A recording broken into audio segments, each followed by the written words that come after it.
Paano mo nalaman na ako to? Nagulat ka, no? Ano palagay mo? Huwag mong kalimutan. Kagabi, ikaw mismo ang nag-imbita sa akin. Ikaw lumapit. Imposible. Hindi tayo pwedeng magsama. As iniiwasan na nga kita. Bakit ko pa naman gagawin yun? Breaking news. Ayon sa pinakabagong ulat, ang Gu Corporation ay nagdeklara na ng pagkalugi. Lahat ng ari-arian ng pamilya, frozen na. Ang chairman ng Gu Corp tumakas sa ibang bansa. Ang CEO na si Guyo ay nagsalita. Siya raw ang sasalo sa lahat ng utang. Narinig niyo yun, sa wakas bagsak na si Guyo. Para celebrate ang pagkatalo niya. Libre ko na ngayong gabi. Inuman tayo! Uy, teka, tama na yan. Ang dami mo nang nainom. Nalugi nga si Guyo. Pero bakit parang ikaw pang masaya? Kaya talaga parang mortal na magkaaway since birth.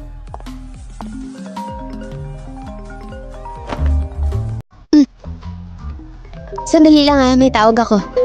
Hello?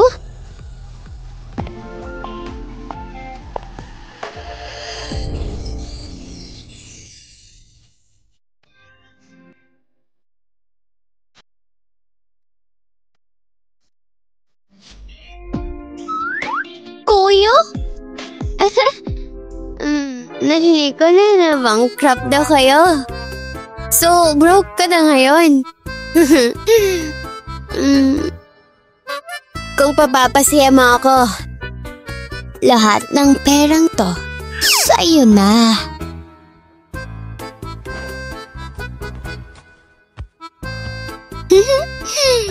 Hoy, gago ka.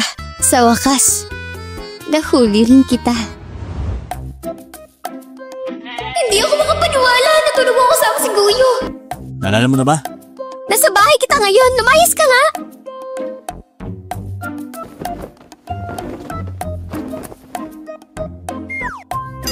Sadali lang. Alis ka na lang nang walang pasabi? Nang walang damit? Sino nagsabi nga alis ako? Huh? Gusto ko lang ipaalam sa'yo, kagabi. Ano nga ba talaga ang nangyari?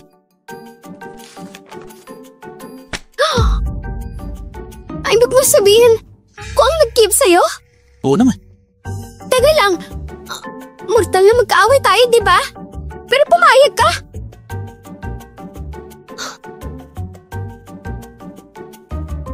Tama ka ba?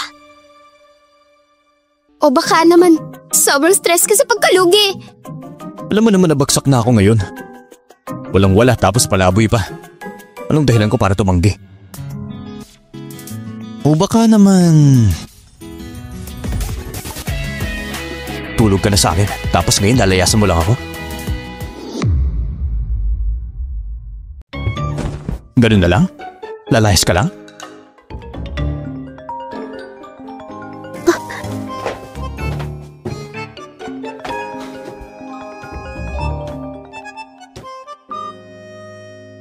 Hello? Lola? Sisi, nakalimutan mo na ba? May blind date ka kahapon. Bakit hindi ka pumunta? Lola, ayoko po Hindi pwede yan. Ang lalaki dapat mag-asawa. Ang babae dapat magpakasal. Lola, baka naman wala talagang may gusto sa kanya. Kaya nagpapanggap na lang. Para lang kunwari ayaw niya. Ikaw talaga. Nasilin siya. Puro kalokohan lang. Wala siyang silbi. Ang pinagmulan niya ay kahina-hinala. Sino pa magkakagusto sa ganyang babae? Lola, mas mabuti pang ipa-blind date mo na lang siya. Malay mo, may ibento pa ng mahal. Sulit din, diba? Malaki din ang pakinabang sa pamilya Lin. Ako ang papakasal ni Guyo! Tama na! Huwag kayong magingay. Sisi, aayusin ko ulit ang blind date bukas. Bawal lang tumanggi ngayon.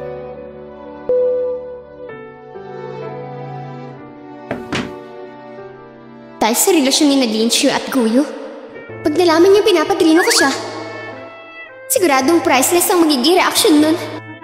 Sakto, wala nang makulit sa love life ko. Hoy, sigurado ka ba talagang gusto mong ipa-maintain ka sa akin?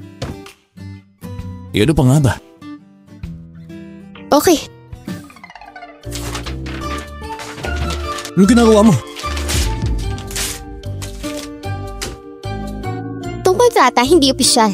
Gawa tayo ng formal na kasunduan. Hindi mo ba talaga pagkakatiwalaan? Wala ka naman kasing kredibilidad. Huwag mong kalimutan kung paano mo ako tinrata dati. Galit na galit ka sa akin, di ba? Obviously. Mortal enemies tayo, no? Si Ling Ching noon. Palagi ako inaapig gamit ang impluensya mo. Tingnan mo nga ngayon. Nasa kamay na kita. Ngayon, makakaganti na rin ako. Hindi mo ba ako nilagyan noon ng insekto sa desk ko? Sinira mo yung notebook ko at binuhusan pa ng gulo yung upuan ko. Sige ngayon mo sabihin hindi ikaw may gawa nun. Puno ng pandikit? Hindi mo gawa yun?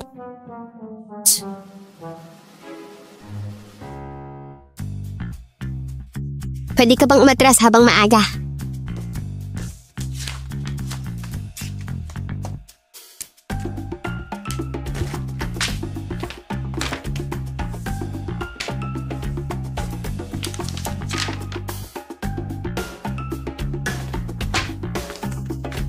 Hay, iabot mo yung kamay mo.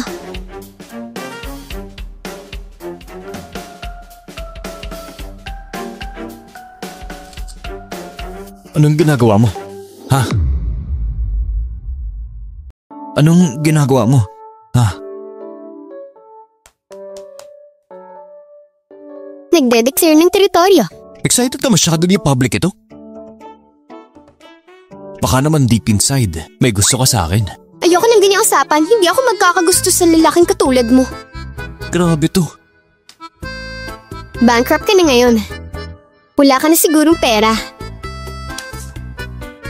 Don't worry. Since ako na ang nag-sponsor sa'yo, sigurado akong hindi ka na magugutom. Anong meron? Last time kasi, bayad na tayo pareho.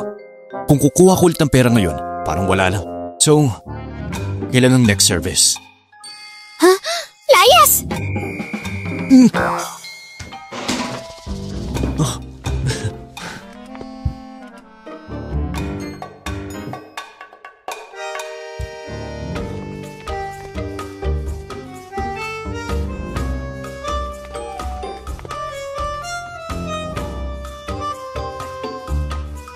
At least, hindi na masamang simula ngayon.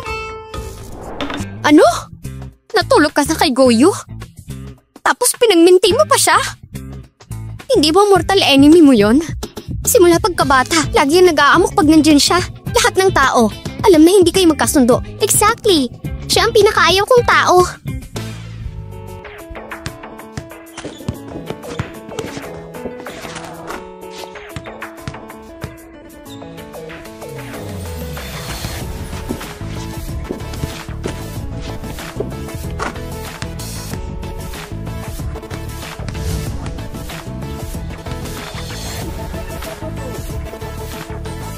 Kuya.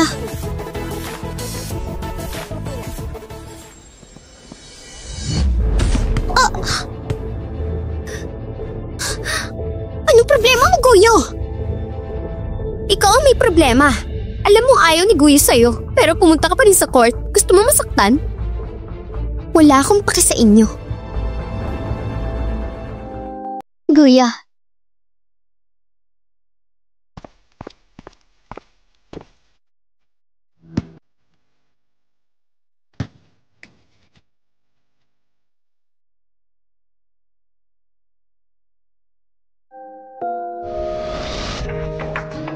Walang taste talaming lalaking to. Kagusto kay Lin Xingye. Jessie, wag mong sabihin may gusto ko kay Guyo. No way! Hindi ako magkakagusto sa kanya, no? Gusto niya sa Xingye. Talaga ba? Oo nga! Oo nga pala. Sa dami ng taon, lagi kitang minamantyagan. Ikaw pa naman yung tipo na kalma lang kahit anong mangyari. Pero pag may kinalaman kay Goyo, parang biglang nag-iiba ang pagkatao mo. Kung di ko lang alam ang totoo, akala ko in love ka na eh. Ano ka ba? Alam ko na. Ginagawa mo to para makaganti kay Lingxi. Sinadya mo talaga to. Tama. Si Lingxi simula't simula.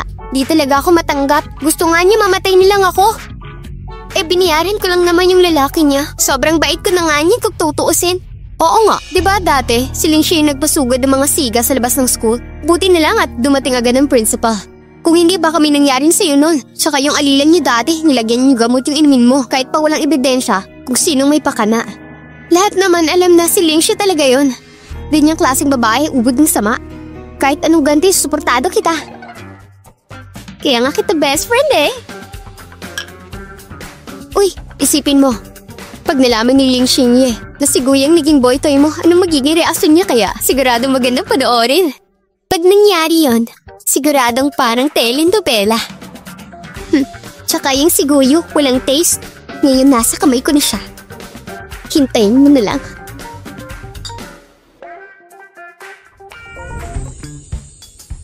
Ma, huwag kang mag-alala. Yung balitang bankrupt, wala yun. Ang Go Group pa rin na may hawak sa lahat. Tanggalin lang bulok na parte, walang epekto yan, promise. Eko kasi, relax ka lang dyan sa abroad, enjoy mo yung bakasyon mo. Sige, gagalingan ko.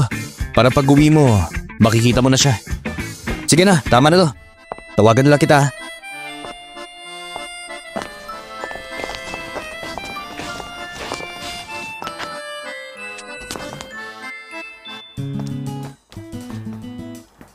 Anong nangyari sa'yo?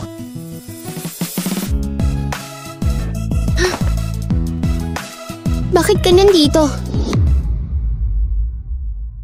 Nahasil yung lumang bahay namin eh. Wala akong matutuluyan ngayon. Di ba binigyan na kita ng pera? Bakit hindi ka nag-rent ng condo o tumira sa hotel man lang? Ay, ginamit ko lahat pang bayad ng utang eh. Alam mo naman, yung Go Group bagsak na eh. Laki ng utang namin. Yung parents ko, tumakas na papuntang abroad. Iniwasan yung mga naniningil.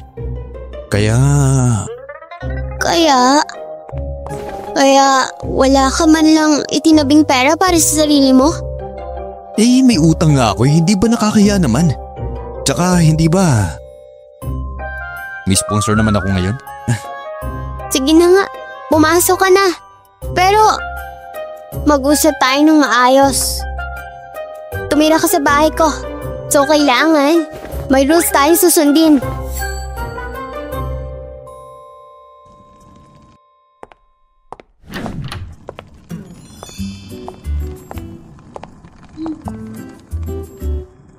Diyan ka matutulog sa kwartong yan, since ikaw ang inaalagaan ko. Simula ngayon, ikaw na rin ang bahala sa pagkain at pati paglilinis. Basura mo ikaw ang magtapon at huwag kang papasok sa kwarto ka nang walang pahintulot. May reklamo ka?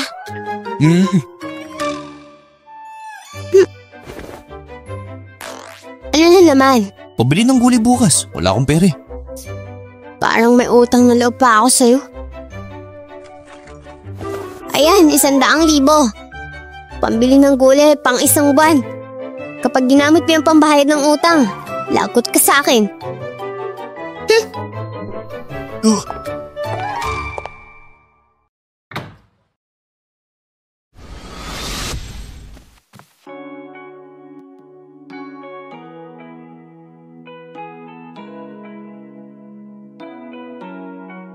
Hoy! Ikaw ba si Kuyo? Boyfriend ka ni Lingxi, di ba? Ako si Kuyo, pero magkaklase lang kami ni Lingxi eh. Sa buong school, lahat alam na relasyon nyo. Kung maaga kang nakipagrelasyon, okay lang naman sa akin. Pero sinasabi ko sa'yo, alagaan mo yung girlfriend mo. Kapag inistorbo niya pa ako, pareho kayong mamamatay. Mainit yan ang ulo pero malambot ang puso. Lingxi, sa pagkakataong ito, mapapasakin ka.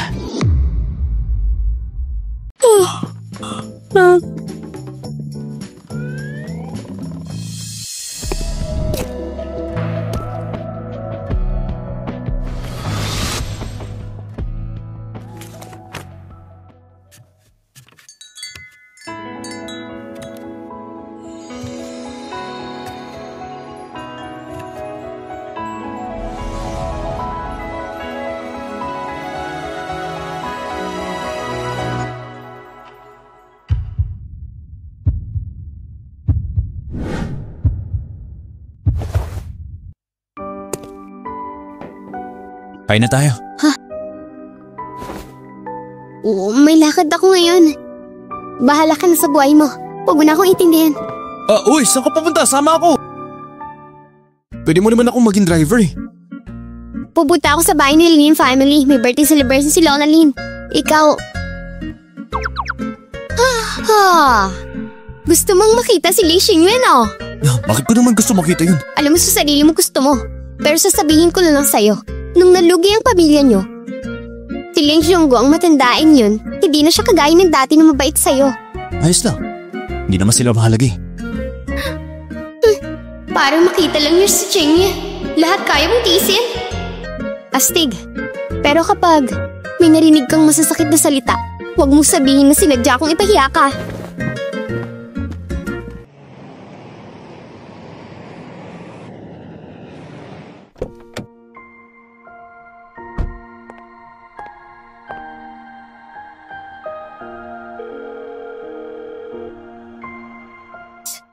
Kala mo naman gustong-gusto kitang kasama.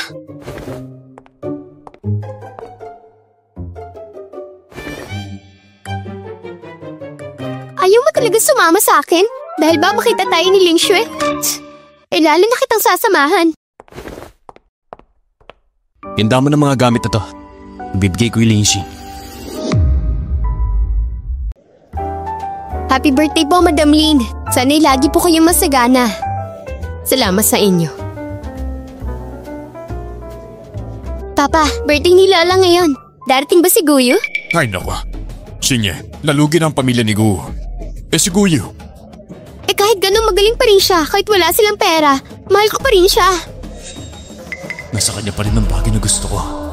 Kung sila ni Xie ang magkatuluyan. Sige na. Kung mahal mo, susuportahan ka ni Papa. Sino ba naman ang di magbibigyan ng kaisa-isa niyang anak na babae? Salamat, Papa. Si Lingxi. Bakit mo siya nabanggit? Tingnan mo naman kung hindi pa siya dumating. Buong araw, puro hindi siya iniintindi nilang pamilya. Hindi siya kagaya po na nabibigyan ng ginhawa sa puso.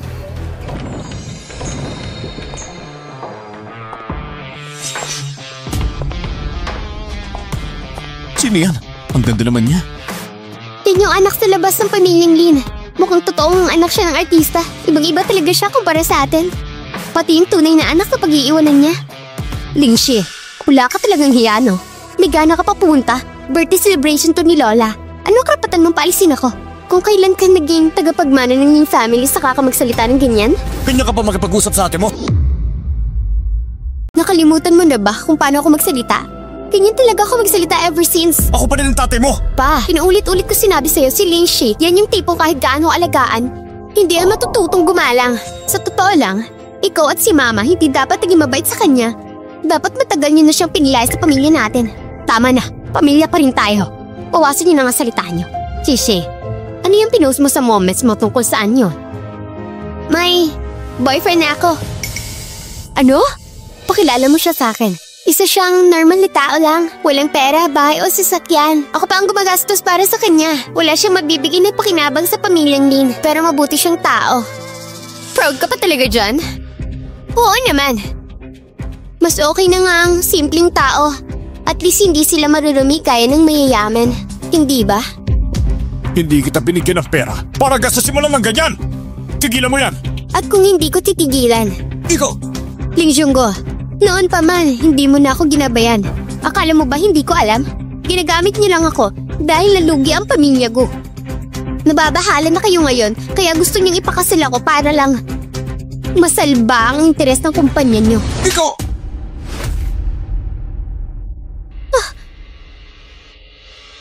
Anak lang naman ako sa labas. Sino ba naman ang papatol sa akin? Ginagamit niyo lang ako pero wala rin kayo mapapala sa akin. Hindi tulad ni Ling Xingye. Nagtunay na anak ng Lin Group. Siya, mas karapat dapat ipakilala. Tumigil ka na sa paninira. Ako na ang papaksalan ni Guyo. Diba bankrupt ng Gu family? Kahit nalugi sila, so what? Mas okay pa rin si Guyo kaysa dyan sa jowa mo na mukhang kawawa. At saka, pumayag na si Papa sa amin ni Guyo. Ganun ba? Di congrats sa inyo.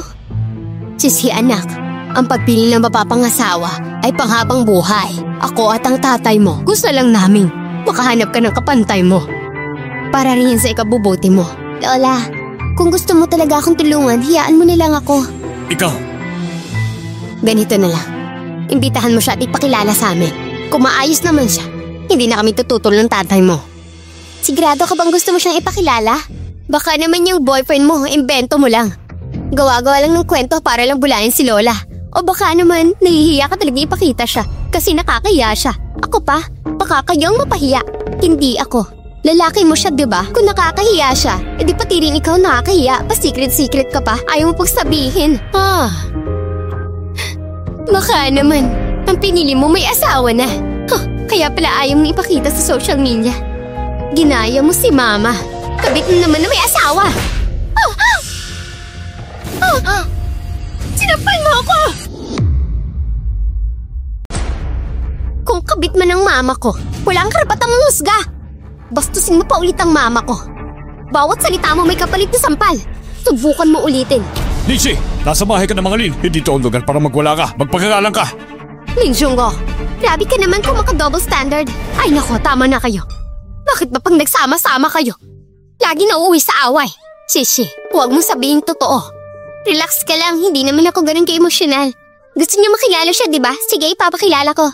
Sana lang, pag nakita niyo siya, huwag kayong mapahiya.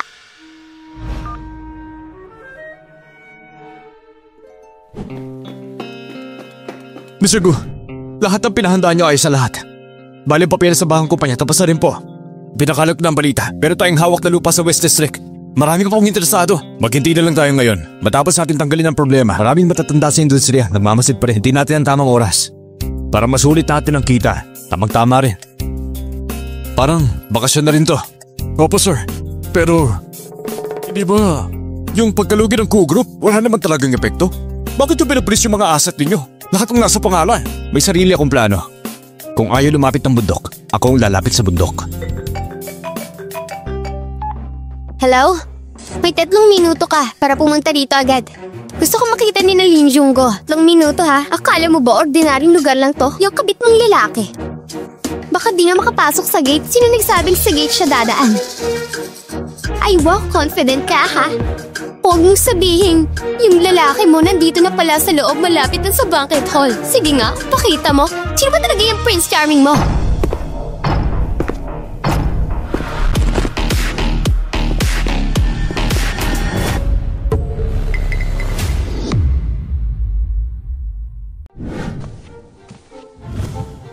Huh? Hoy! Siya yun? Siya? Hindi ba yun ang CEO ng Gu Group? Akala ko ba bankrupt na ang Gu Group? Anong ginagawa niya sa birthday banquet? Ha? Sandali lang, hindi pa tayo naghihintay sa boyfriend ni Linshi. Huwag mo sabihin, si Guyo ang boyfriend ni Linshi. Eh, posible naman yan. Si Guyo at si Linshi, magkaaway yan.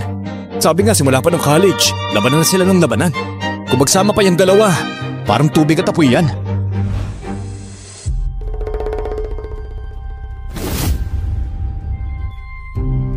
Kuya, dumating ka na.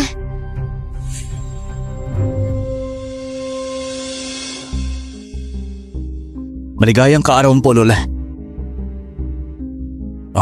Simula nung lalugi ang pamilyang Gu, hindi pa ako nakadalaw. Kamusta naman ang magulang mo? Salamat po sa pag-aalala. Nasa abroad na po sila. Hindi sila apektado ng mga utang. Ikaw na iwang may pasana sa bansang ito. Kaya mo ba? Ayos na po ako. At siyempre, malaki ang utang na loob ko sa anak ninyo. Tinulungan niya ako makabangon. Talaga nga namang bata pa, pero kampi agad sa iba. Closeness niyong dalawa. Natural lang at tumulo si Chingye. Huwag kang mag-alala. Alam ko naman ang kakayahan mo. Hindi ko rin nahayaang pabayaan ka. Ganito na lang. Kung pumayag ka na pumasok sa Lin Group, ibibigay ko agad sa iyo ang posisyong Vice President. Grabe naman ang Lee family, kalante talaga. Vice President? Ang laki na sweldo niyan. May bahay at sasakyan pa. May bankrupt ang Gu family. Ganitong offer? Imposibleng tagyan ni Guyo. Tama! Kung ako yan. Tapos biglang Nin mag-offer ng ganyan, kakapit ako agad.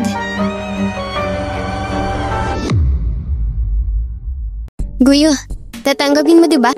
Di pa sigurado yan. Ano pa kailan mo? Bakit wala? Ikaw at si Ling Zhenggo, lagi niyo ako minamaliit. Pati si Lola. Gusto rin akong papasukin sa kumpanya.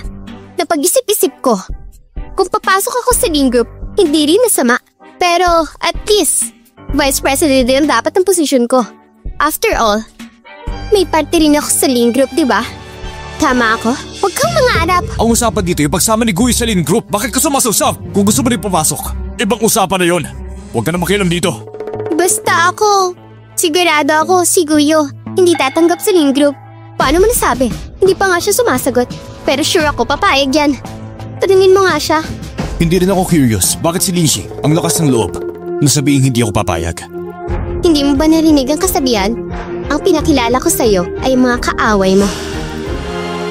Tama ba ako? Mr. Guyo, huwag mong kalimutan ang kontrata natin. Kung hindi ako pumayag, hindi mo pwedeng gawin. Tama ang sinabi niya. Mukhang hindi bagay sa akin ang posisyong VP. Sa totoo lang, hindi talaga kaswak doon. Guyo, huwag mong pakinggan si Linshi. Ngayon na bankrupt ng pamilya ko, bukod sa pag-join sa Link Group, may mas magandang offering ka pa ba? Kung tutuusin, kung kailangan, ibibigay ko sa'yo ang CEO. Grabe naman ang pagka-inlove mo. Halos maiyak na ako sa kilig. Ikaw naman. Ayokong kumibo. Kung inaasa na istakaling mo lang kwentang lalaki. Lee Jungo, yung anak mo babae, para lang sa isang outsider handang isuko ang posisyon bilang CEO? Ano rin naman sasabi mo dyan? Parinig ko, 3 taong pa lang sa Group si Guyo. Pero tumriple na agad ang value ng kumpanya. Kung hindi lang talaga inutos si Gu, hindi sana nalugi ang Group. Dahil lang sa kanya, nagkagulo ang kumpanya. Tapos kung isasama pa niya ang hawak niyang asset, jackpot na tayo. Kung ganun. Ako pa ba? Dapat lang na kunin siya. Kung si Xingye nga walang tutol, wala rin akong rason para tutulan yun. Bakit ako kontra? Wala naman akong dahilan, tsaka pamilya naman tayo, di ba? Palagay ko, kayang-kaya ni Guyo ang pagiging CEO. Wala naman siguro masama. Grabe, pamilya raw tayo. Sayang. Hindi ako sang-ayon. Linshi, sino ka ba para tumutol? Anong karapatan mo? Usapang pamilya to. Wala akong lugar dito, illegitimate ka lang. Hindi ko balak maging boss sa pamilyang to. At lalong hindi ko pinapangarap na ako masunod sa inyo. Pero kung paano ako masunod sa ibang tao, ang ibig mo sabihin. Tira lang bibig ko sabihin. Guyo, narinig mo yun, diba? Ayoko sa decision nila. Kung ayaw niya, hindi ako pwedeng pumasok sa Lin Group. Alam mo naman na seryoso ako sa kontrata. Ikaw ang boss ko. Puti, alam mo. Guyo, ikaw... Threaten ka ba ni Linshi? Sinaktan ka ba niya? Simula pa nung high school, dahil lang sa akin, lagi mo pinuputir si Guyo. Tinisira mo ang assignment niya, kinunting mo ang uniform niya, nilagyan mo ng basura ang upuan niya. Ngayon bankrupt sila. Uulit ka na naman, grabe ka. Nakakahiya ka. Guyo, huwag kang matakot. Kung tinatakot ka ni Linshi, sabihin mo na ngayon. Andito kaming lahat. Ako pa si Papa, ipagtatanggol ka namin. Sige nga, anong ginawa ko sa'yo?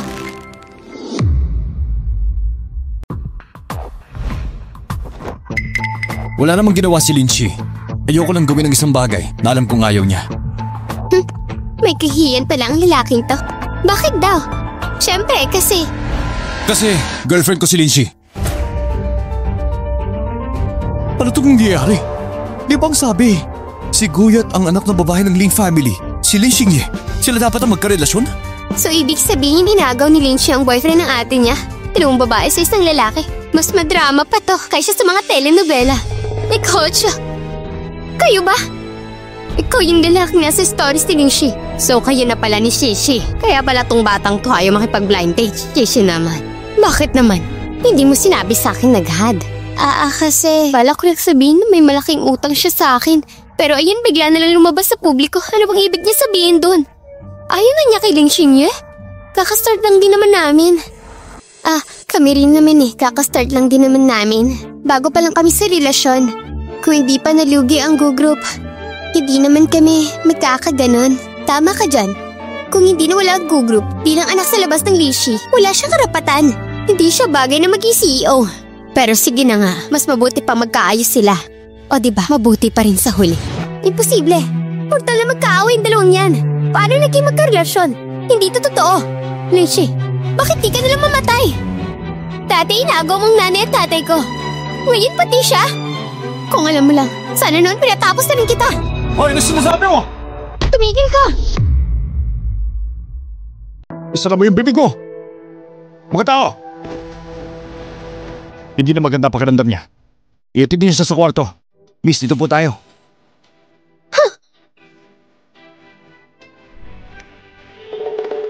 Shishi, alam mo naman ang nararamdaman ni Xingye. Alam mo yan. Sa tindi ng sakit niya ngayon. Kung ano-ano nang nasasabi niya, huwag mo na lang siya masyadong dibdimin. Opo.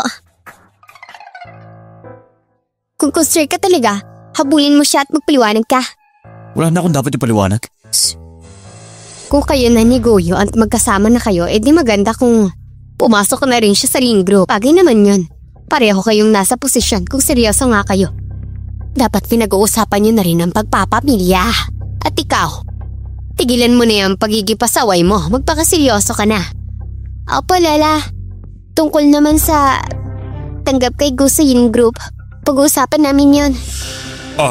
Ano mang pag-uusapan nyo? Pumunta kayong dalawa sa kumpanya. Sa Lunes, mag-report na kayo. Ako na bahala. Sa pag-assign sa mga pwesto ninyo. Pwede naman. Kung si Ling Xingyi nga ang naging CEO, aba dapat naman. Hindi na mas mababa ang project director dyan. Pag mas mababa pa dyan, hindi ako papayag. Kung gano'n. Ikaw? Lola. Kung wala na po, aalis na po muna kami.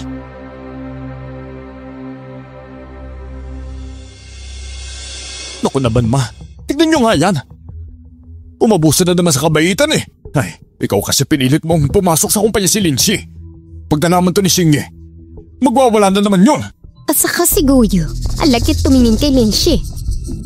Kung hindi siya papayag pumasok, hindi niya papayag. Eh si Guyo, hindi rin sasali sa Ling Group. Kung may sisisihin si Xingye, sarili niya kasi wala siyang kwenta. Ma, sigurado po ba kayo na si Guyo ang may hawak ng lupain sa Shishan?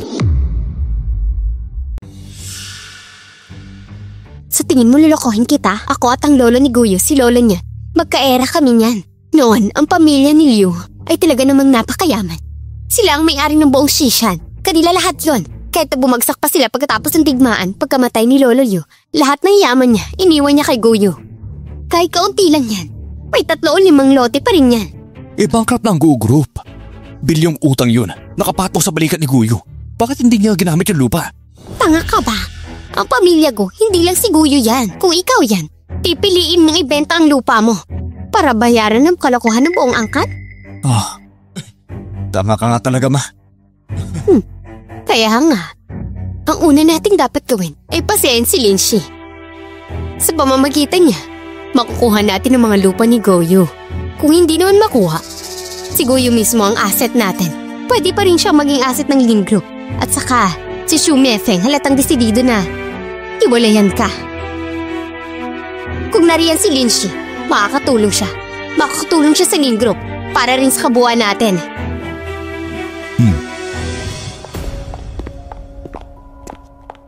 CR lang ako saglit. Hintayin mo ako rito ha. Sige.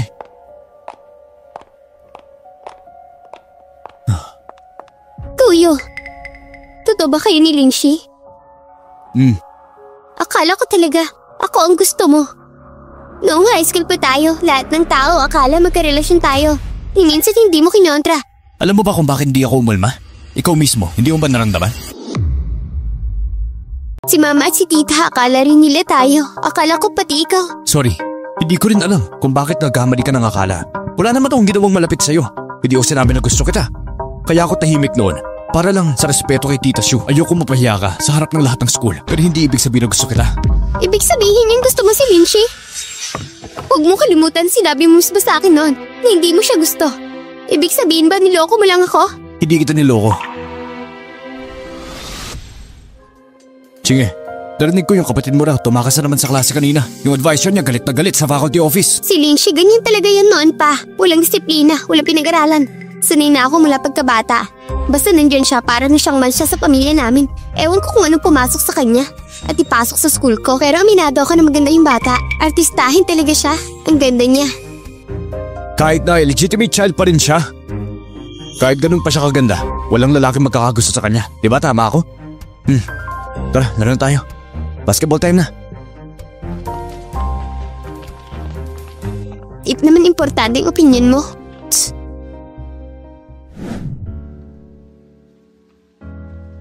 Pero hindi ibig sabihin na hindi ko siya gusto ngayon. Hindi ako naniniwala. Eh di wag. Eh paano kung hindi ka naman talaga gusto ni Lindsay? Pwede na naman na ginaganip ka lang niya para makaganti sa akin.